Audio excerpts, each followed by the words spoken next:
Olá pessoal, tudo bem? Na aula de hoje a gente vai aprender algumas técnicas para resolver problemas de análise combinatória. A análise combinatória é a parte da matemática que estuda problemas de contagem. Então a gente vai usar essas técnicas para aprender a fazer essas contagens. A primeira coisa que a gente vai ver então é o princípio fundamental da contagem, abreviado de PFC. O princípio fundamental da contagem diz que se um acontecimento ocorre em etapas sucessivas, sendo que o primeiro ocorre de A maneiras e o segundo de B maneiras, então o total de possibilidades de ocorrer esse acontecimento é dado por A vezes B. Então, para entender bem essa definição, a gente vai ver alguns exemplos. Então, o exemplo 1 é: um rapaz possui 4 bermudas e 3 camisas. De quantas maneiras ele pode se vestir usando essas roupas? Ou seja, usando uma bermuda e uma camisa. Então a gente vai ver o seguinte, a gente vai ver aqui um esquema que a gente chama de árvore das possibilidades, que indica todas as combinações possíveis que ele pode fazer com uma calça, aliás, com uma bermuda e uma camisa. Então vamos chamar de B1, B2, B3, B4 as bermudas que ele tem disponíveis. E aí a gente tem então que a bermuda 1, ela pode combinar com a calça 1, com a calça 2 ou com a calça 3. A bermuda 2, ela pode combinar com a camisa 1, camisa 2, camisa 3. Bermuda 3 pode combinar com a camisa 1, camisa 2, camisa 3. E a bermuda 4 com a camisa 1, camisa 2 ou camisa 3. Então, contando todas essas combinações possíveis, de uma bermuda com uma camisa, nós temos então 12 combinações possíveis. Então ele vai poder se vestir de 12 maneiras diferentes, usando uma bermuda e uma camisa. Bom, aqui agora a gente tem um esquema que a gente vai chamar de PFC, Princípio Fundamental da Contagem, que é um esquema que nos permite calcular essa quantidade de combinações sem precisar esquematizar todas elas. Então o esquema é o seguinte: nós vamos considerar duas etapas, são etapas sucessivas. A primeira etapa é o momento em que ele vai escolher uma bermuda e a segunda etapa é o momento que ele vai escolher uma camisa. E aí na primeira etapa a gente vai verificar quantas possibilidades de escolha ele tem, quantas opções de escolha ele tem. Então, como aqui na primeira etapa ele vai escolher uma bermuda, e são 4 bermudas diferentes, então ele tem 4 possibilidades ou 4 opções de escolha. Na segunda etapa é o momento em que ele vai escolher uma camisa. Como ele tem 3 camisas diferentes, então ele tem 3 possibilidades para a segunda etapa, ou seja, ele pode escolher uma camisa de 3 maneiras diferentes. Então o total de possibilidades, o total de maneiras dele vestir uma bermuda e uma camisa é dada pelo produto, 4 vezes 3 igual a 12. Então ele pode se vestir de 12 maneiras diferentes. E vamos para o segundo exemplo. Exemplo 2, Renato, José e Cristina disputam um torneio de xadrez, no qual serão premiados o campeão e o vice-campeão. De quantas maneiras pode ser feita a premiação? Da mesma forma, a gente vai montar aqui uma árvore das possibilidades. Vai ficar da seguinte maneira. Aqui a gente tem Renato, José e Cristina. Nós podemos ter Renato em primeiro, José em segundo, ou Renato em primeiro, Cristina em segundo. Podemos ter José em primeiro, Renato em segundo, José em primeiro, Cristina em segundo. Ou podemos ter Cristina em primeiro, Renato em segundo, Cristina em primeiro e José em segundo. Então estão representados na árvore todas as possibilidades de premiações para o primeiro e segundo lugar. Podemos escrever isso também na forma de conjuntos, através de pares ordenados. O primeiro resultado possível, Renato em primeiro, José em segundo, depois Renato em primeiro e Cristina em segundo, José em primeiro, Renato em segundo, José em primeiro, Cristina em segundo, Cristina em primeiro, Renato em segundo, Cristina em primeiro e José em segundo. Então é possível fazer a premiação de 6 maneiras diferentes. A gente vai contar 1, 2, 3, 4, 5, 6. Então são 6 resultados possíveis, 6 combinações possíveis. Então a gente tem 6 resultados possíveis. Usando o princípio fundamental da contagem, PFC, nós temos também 2 etapas. Na primeira etapa, nós temos a premiação do primeiro colocado, o primeiro classificado, campeão. Para essa etapa, nós temos quantas possibilidades? Como são três pessoas que estão concorrendo, que estão disputando o torneio de xadrez, então nós temos três possibilidades para essa primeira etapa, né? Qualquer um deles pode ser o campeão. Para a segunda etapa, nós temos o seguinte detalhe: aquele que chegar em primeiro lugar ele não pode chegar também em segundo lugar, ou seja, nós não podemos ter o mesmo participante do torneio ocupando as duas posições, né? Se o Renato chegou em primeiro, nós não podemos ter Renato em segundo, ou vai ser José ou vai ser Cristina em segundo. Se foi o José que chegou em primeiro, então a gente vai ter o Renato ou a Cristina. Se foi a Cristina que chegou em primeiro, a gente vai ter em segundo ou o Renato ou o José. Então, para a segunda posição, nós não temos mais três possibilidades, considerando que uma já ocorreu, que a primeira etapa já ocorreu, né, que já foi escolhido um campeão. Então, para o vice-campeão, para a escolha do vice-campeão, nós temos duas possibilidades.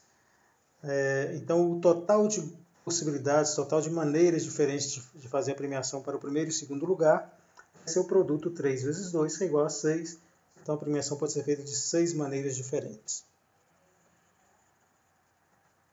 Vamos para o próximo exemplo. Exemplo 3. Uma moeda lançada 3 vezes sucessivamente. Quantos são os resultados possíveis para os 3 lançamentos?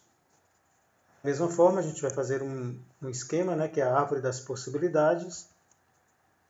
Vamos representar cara pela letra C e coroa pela letra K. Então, quando você faz um lançamento de uma moeda, nós temos 2 resultados possíveis. Pode sair cara ou pode sair coroa. Então, esse é o primeiro lançamento. No segundo lançamento, nós podemos ter cara ou coroa também. Aqui nós podemos ter uma repetição, né, de resultados. Nós podemos ter cara no primeiro lançamento, e podemos ter cara de novo no segundo lançamento, né, diferente do exercício anterior. Nós podemos ter coroa no primeiro lançamento, e cara no segundo, ou coroa no primeiro e cara e coroa no segundo. E aí, completando com o terceiro lançamento, assim fica a nossa árvore. Então, nós podemos ter cara no primeiro, cara no segundo e cara no terceiro, ou cara no primeiro, cara no segundo e coroa no terceiro, cara, coroa e cara, ou cara, coroa, coroa, coroa, cara, cara, coroa, cara, coroa, coroa, coroa, cara, coroa, coroa e coroa. Então, esses são todos os resultados, né, todas as sequências de resultados possíveis para os 3 lançamentos. Podemos escrever também dessa forma, né, na forma de conjuntos. A sequência cara, cara, cara, depois cara, cara, coroa, cara, e assim por diante, né, até o último que é cara, coroa, coroa, coroa. Se a gente for contar, nós temos então 1, 2, 3, 4, 5, 6, 7, 8 resultados possíveis, ou seja, 8 sequências possíveis. Pelo princípio fundamental da contagem, nós podemos chegar nesse resultado, nessa quantidade, sem precisar escrever todos eles, fazendo um cálculo bem simples. Primeiro a gente vai dividir em 3 etapas, porque são 3 lançamentos. Então tem o primeiro lançamento, segundo lançamento e terceiro lançamento. Para o primeiro lançamento nós temos 2 possibilidades, né? Porque ao lançar uma moeda, a primeira vez nós podemos obter cara ou coroa. Então são 2 resultados possíveis, 2 possibilidades. No segundo lançamento, nós temos também 2 possibilidades, né? Porque a segunda etapa ela não vai interferir na primeira, e vice-versa. Na primeira etapa o resultado da primeira etapa não vai interferir no resultado da segunda etapa. Então nós continuamos tendo a mesma quantidade de possibilidades. Né? Pode haver repetição, né, do resultado. Nós podemos obter cara no primeiro, cara no segundo, ou coroa no primeiro, coroa no segundo, né, sem problema algum. Na terceira etapa, também a gente tem 2 possibilidades, né, da mesma forma. Então, o total de possibilidades é o produto de todas as possibilidades em cada etapa. 2 vezes 2 vezes 2, 8 resultados possíveis. Próximo exemplo, exemplo 4. Quantos números de 3 algarismos distintos podemos formar, né, podem ser formados com os algarismos 1, 2, 3, 4, 5 e 6? Nós temos aí 6 algarismos, né? E nós queremos saber quantos números de 3 algarismos distintos podemos formar. Então, se são 3 algarismos, nós teremos, pelo princípio fundamental da contagem, 3 etapas, né? No momento em que você vai escolher um algarismo para a primeira etapa, para ocupar a casa das centenas, depois um algarismo para ocupar as dezenas, outro algarismo para ocupar as unidades. Observem que a gente tem aqui a palavra distintos, né, que significa diferentes, que indica que nós não podemos repetir algarismos. Então, nós temos aqui 6 algarismos possíveis, 6 algarismos disponíveis. Na primeira etapa, nós temos então 6 possibilidades, né, porque a gente pode usar qualquer um desses algarismos para ocupar a primeira posição. Na segunda posição, nós temos uma possibilidade a menos, porque como os algarismos são distintos, então não pode haver repetição. Então, vamos supor que eu já tenha escolhido o 2 para ocupar aqui a primeira posição, e o 2 não vai poder aparecer de novo na segunda posição. Então, por isso, a gente tem uma possibilidade a menos. Então, ao invés de 6 possibilidades, nós temos apenas 5 possibilidades, porque nós não podemos repetir o mesmo algarismo que já foi a primeira posição. Na terceira posição, nós temos 2 possibilidades a menos, então a gente tem 4 possibilidades ao invés de 6, porque nós já usamos então 2 algarismos na primeira e na segunda posição. Então, na terceira posição, nós temos que usar um algarismo diferente, então são 2 possibilidades a menos, então ao invés de 6 possibilidades, nós temos 4 possibilidades. Então, acharmos aí a quantidade de números de 3 algarismos distintos, nós temos que multiplicar as possibilidades em cada etapa, que vai dar então 120 números. Essa é a resposta. 6 vezes 5, 30. 30 vezes 4, 120.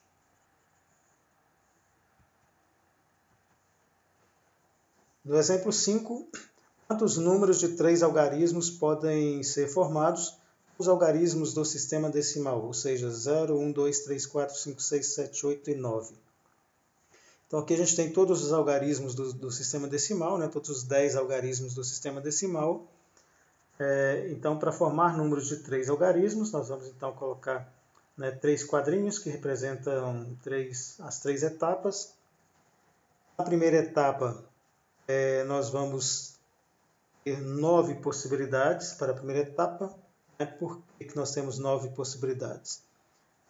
Porque na primeira etapa a gente não vai poder usar o 0, né? Porque o número 0,23, por exemplo, não é considerado um número de 3 algarismos, e sim de 2 algarismos. Então o 0 na primeira posição ele não pode ser contado para esse efeito, né? Para o caso de formar números de uma determinada quantidade de algarismos.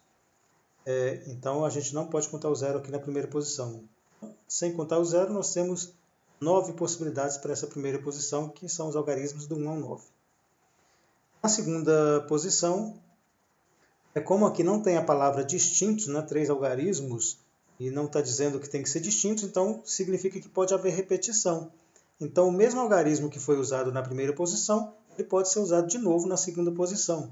Vamos supor que tem sido 2 aqui na primeira posição. Eu poderei usar o 2 aqui de novo. Então, eu tenho na segunda posição todos os algarismos disponíveis, né? Inclusive o que já foi usado na primeira posição e inclusive o 0 também, porque o 0 só não pode ser usado na primeira posição. Então, na segunda posição, nós vamos ter então 10 possibilidades, né? Porque são os 10 algarismos que estão disponíveis aí para a segunda posição. Na terceira posição, a mesma coisa. Nós temos também 10 possibilidades, porque nós podemos usar qualquer um dos algarismos do sistema decimal, inclusive o 0, inclusive os que já foram usados na primeira e na segunda posição também. Então, o total de números que podem ser formados é 900. Então, a resposta é 900 números.